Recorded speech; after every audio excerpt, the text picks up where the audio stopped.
You ask Tiger to solve. This deals with linear equations with one unknown. The final result is u equals -20. Let's solve it step by step. Group all constants on the right side of the equation. Subtract 6 from both sides. Simplify the arithmetic.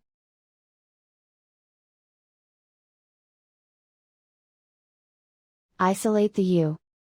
Multiply both sides by 5. Group like terms. Multiply the coefficients. Simplify the fraction.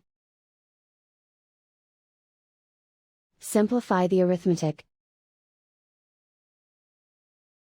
And so the final result is u equals -20.